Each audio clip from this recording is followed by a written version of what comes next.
Now, moving on, disorder in Dublin is out of control as new data shows that violent crime has nearly doubled in the Irish capital in a decade.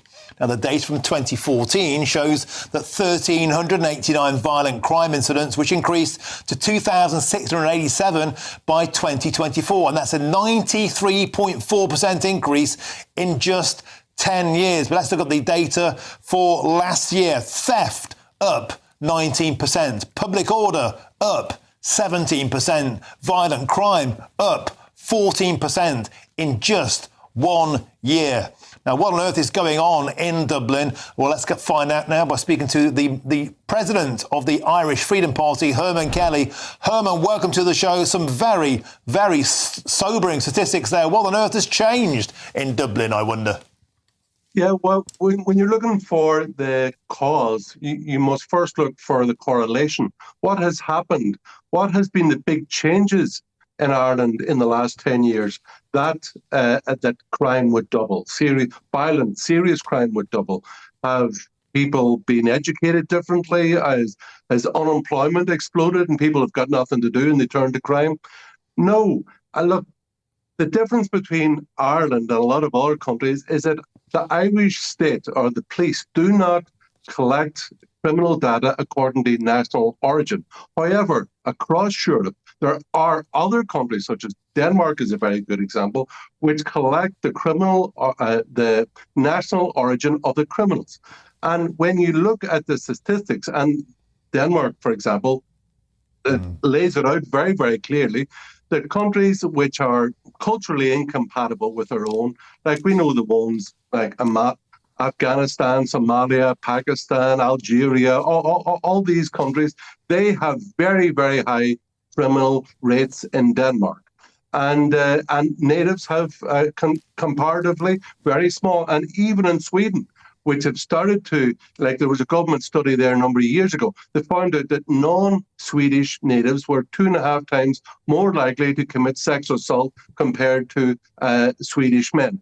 And a few years ago, the German government sponsored a study in Lower Saxony University and found out that in serious crime in Lower Saxony between 2015 2016, there was a 92% increase in crime, a 10% increase in crime, and 92% of that was carried out by newly arrived immigrants.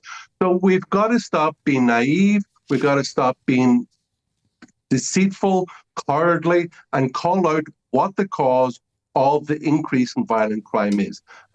It's not the only cause, but a large cause is a large number of unvetted males into your country. And it doesn't really matter where they're from. If you come from Cavan into 50,000 young men of 20, 25 from Cavan into Monaghan, you're going to have trouble.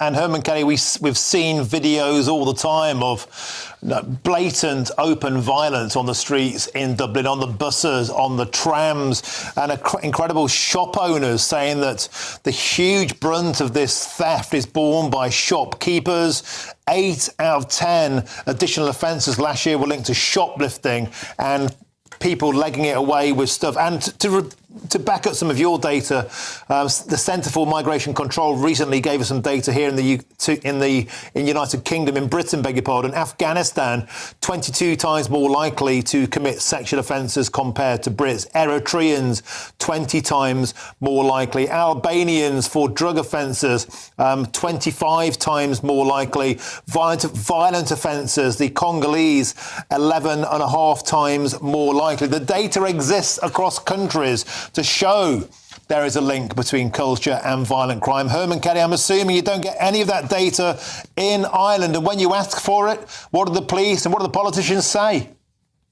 Well, I remember a number of years ago, I think it was a rape crisis centre in Dublin did a report, as far as I remember, and they found out that African men were 10 times more likely to commit rape. And what did they do?